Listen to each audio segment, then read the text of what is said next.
Oke, share screen PowerPoint-nya jelas nggak?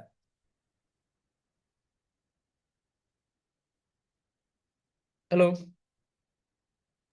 Jelas, Pak. jelas. Jelas, Pak. Jelas. Oke, ini saya kurang lebih butuh waktu sekitar 15 menit. Silahkan. Anda nanti ada diskusi interaktif ya. Ada diskusi interaktif, Bapak. Ini chapter yang kemarin saya pilih di chapter sesuai RPS itu di chapter 13. Resiko politik di keuangan internasional. Oke, saya flashback lagi.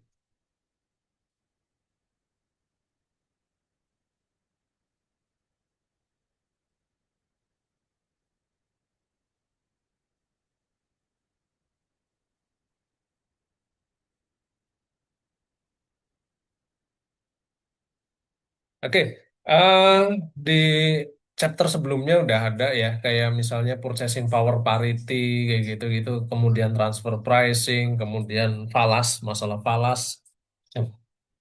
Nah,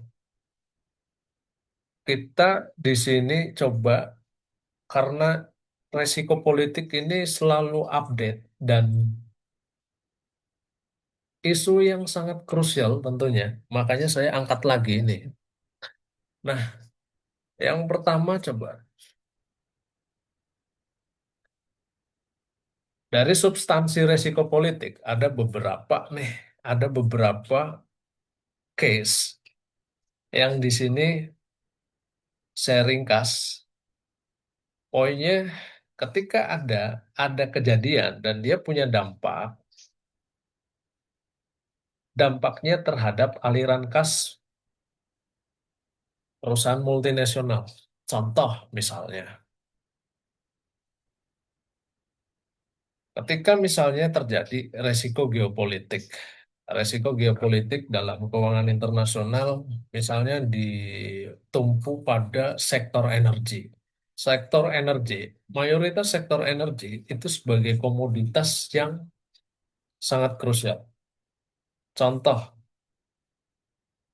migas, minyak bumi dan gas.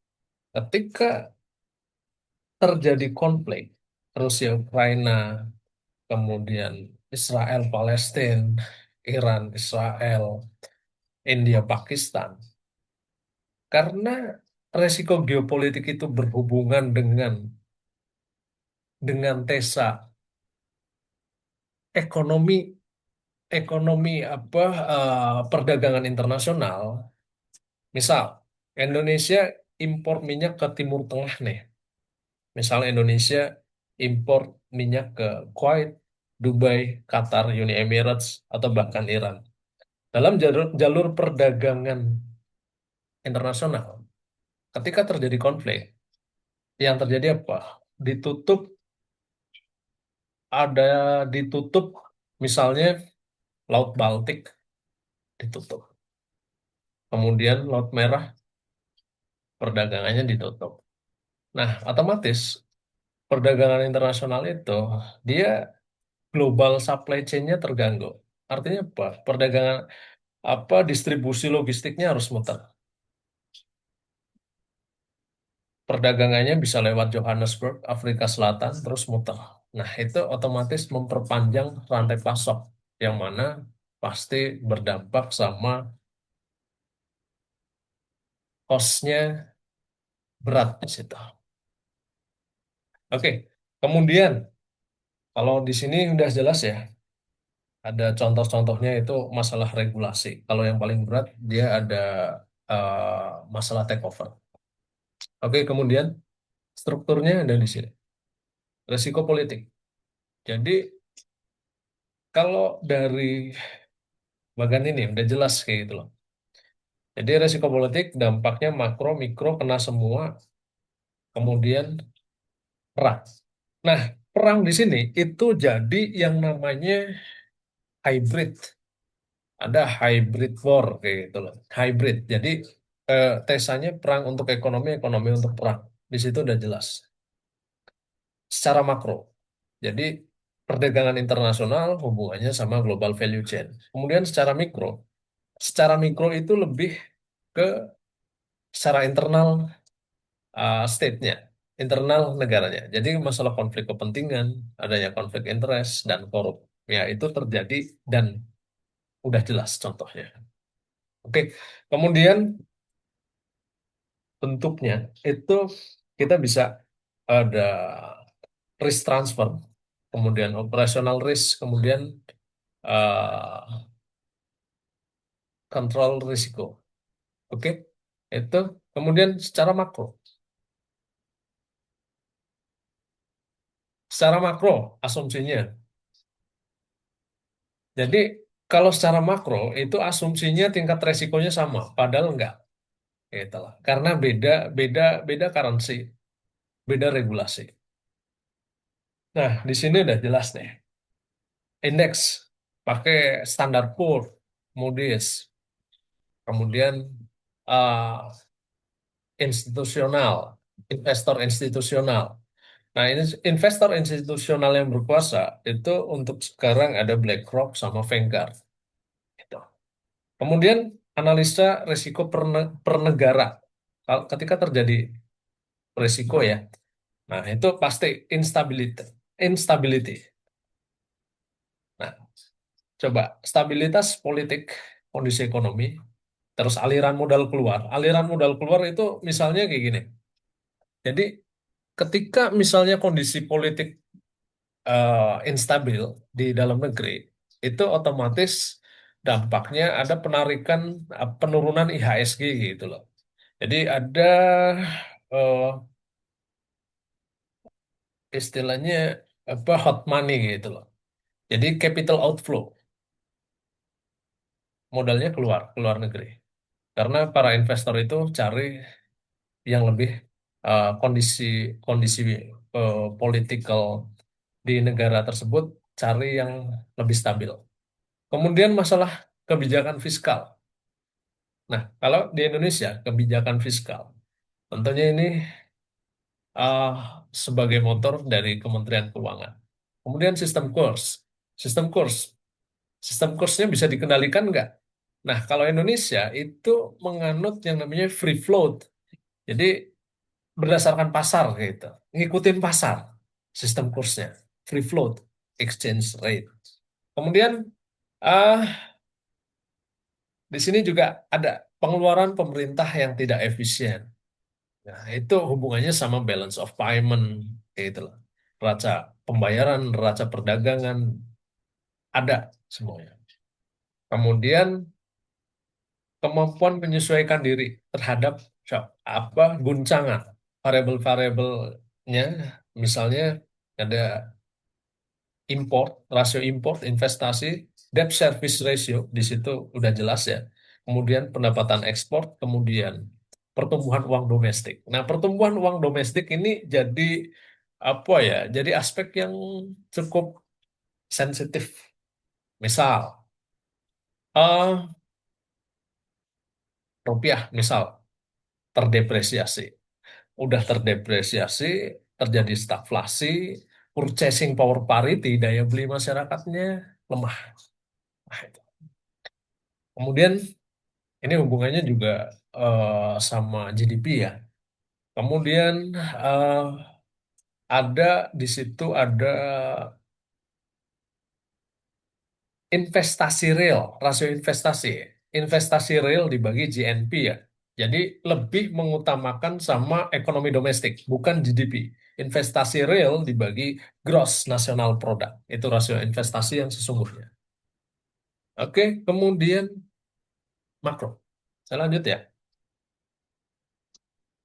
Nah, di makro ini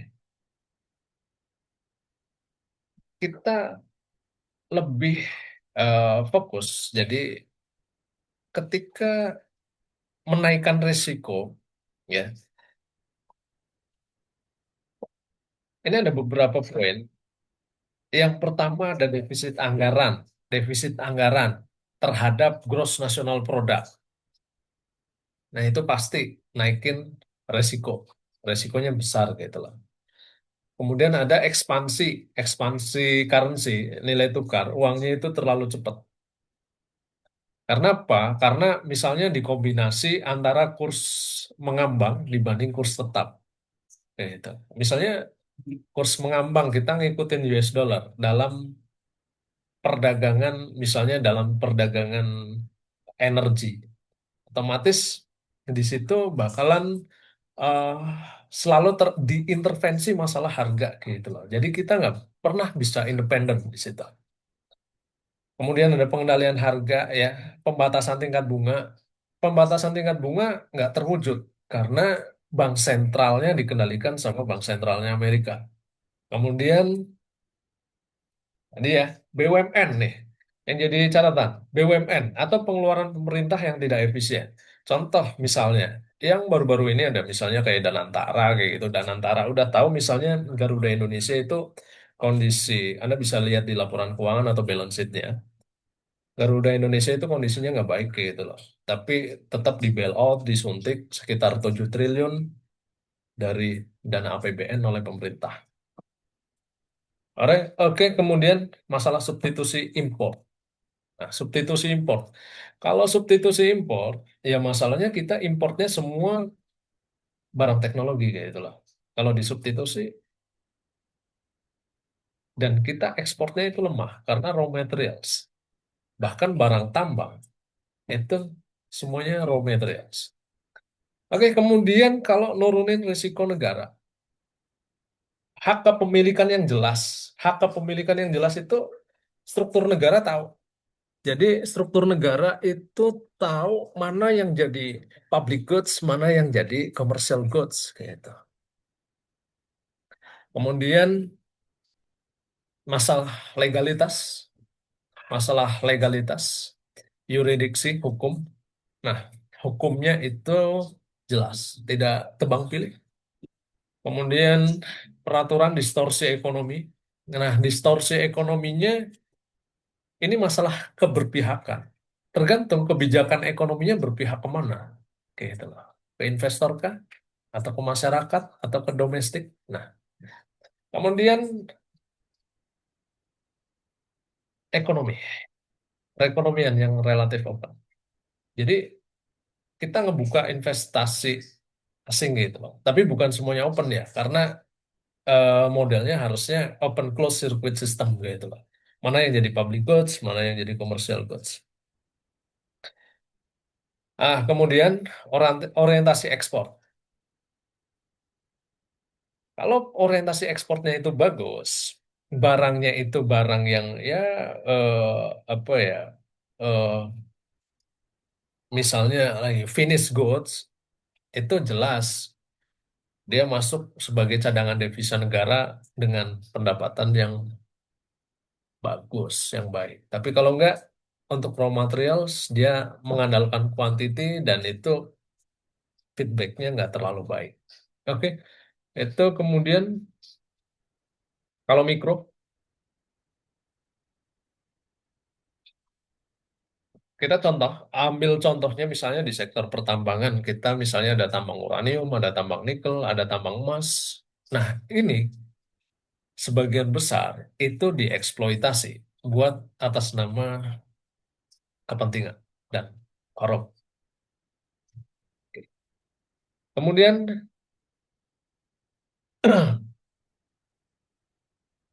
manajemen risiko politik. Jadi sangat relate untuk hubungannya regulasi kebijakan ekonomi itu dengan politik. Karena sebelum masuk kebijakan ekonomi itu ada urusan politik di situ. Jadi eh, pada chapter ini ditawarkan adanya asuransi resiko politik. Tentu aja dengan biaya yang lumayan mahal kayak gitu loh.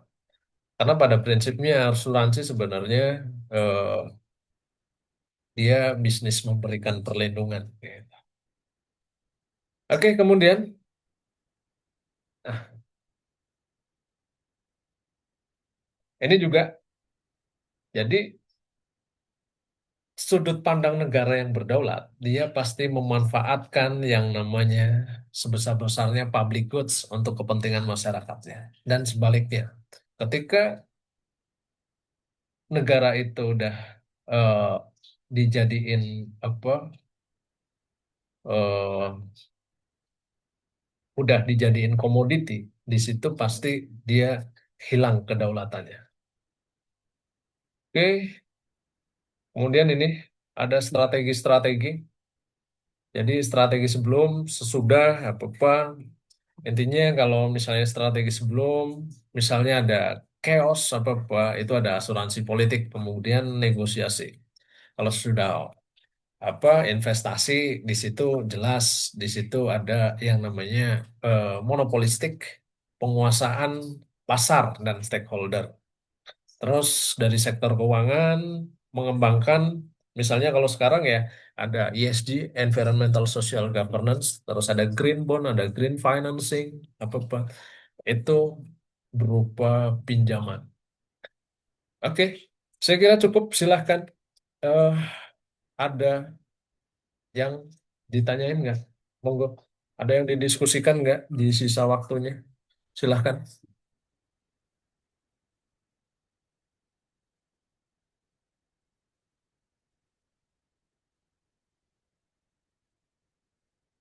Silahkan.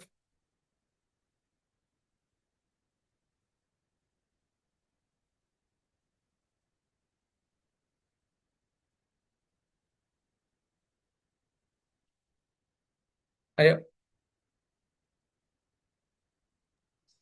Saya mau bertanya, Pak, Ya, silahkan. Mas Bondan ya? kalau terkait ya, kalau terkait dengan risiko politik pada kondisi geopolitik yang sedang memanas itu kan biasanya komoditi seperti oil harganya naik, Pak. Ya, Nah, apakah negara-negara yang terkenal menjadi eksportir oil akan mengalami keuntungan atau tetap menanggung resiko politik? oke. Dari sudut pandang negara pengekspor. Iya, negara Kalau- penghasil pengekspor oil. Oke, dari sudut pandang negara pengekspor, jadi kayak gini. Misal, misal negara Timur Tengah deh. Dah jelas-jelas misalnya apa Iran gitu. Misalnya Iran, Irak, Kuwait, Dubai. Negara pengekspor itu, kalau secara keuangan, kalau dari perspektif keuangan, dia tetap memperoleh memperoleh profitability yang besar gitu loh. Karena ada yang namanya harga minyak itu kan disesuaikan sama apa ya harga minyak mentah dunia kayak gitu loh. Otomatis misalnya ada kenaikan satu barrel itu 110 US dollar. Otomatis profitabilitas di situ naik, nambah. Kalau secara resiko politik, bagi negara-negara yang hubungannya sama negara-negara pengimpor, resikonya terkena yang namanya embargo. Gitu. Karena yang namanya satu negara itu kan sebenarnya nggak bisa memenuhi kebutuhannya semua sendiri gitu loh. Masing-masing bergantung. Misal, kok Iran itu misalnya butuh uranium. Kan misalnya nuklir, rudal balistik, itu kan butuh uranium nih. Misal dia mau impor ke apa dari Jerman atau Prancis, itu kan negara-negara sekutu ya. Negara-negara sekutunya US, Israel kan itu ya. Nah, itu bakalan embargo. Kerugiannya itu. Oke, terus gimana Mas? Udah jelas belum? Baik, Pak, sudah jelas. Oke, silahkan. Ada lagi?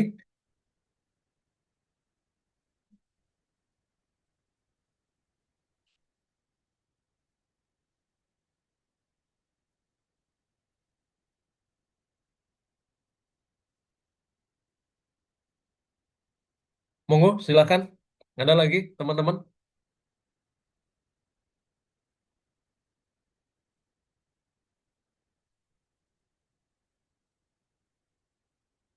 Ini buat apa yang cewek belum nih?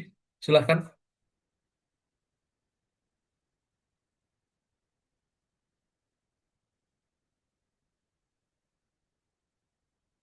Tolong di open cam ya, open cam ya, karena ini saya record, saya record.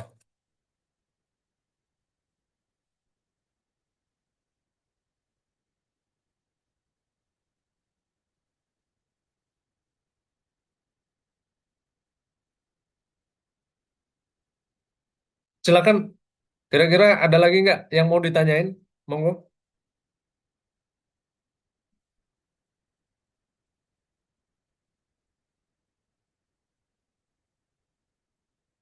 Harga minyak itu ya teman-teman, itu relate sama yang namanya emas gitu loh. Jadi ketika misalnya harga minyaknya naik, kecenderungan US dollar itu turun. Harga minyak itu relate sama harga emas gitu loh. Itu poinnya di situ. Jadi kalau misal investasi emas apa ya tetap baik lah. Cuma emas itu kan dia untuk mempertahankan nilai aset Anda gitu loh.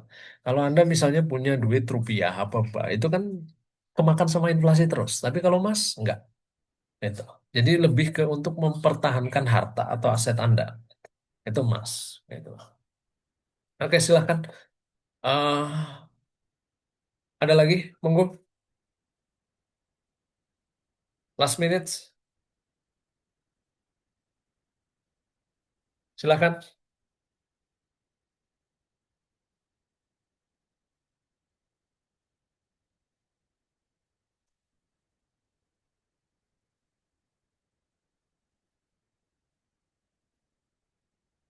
Silakan.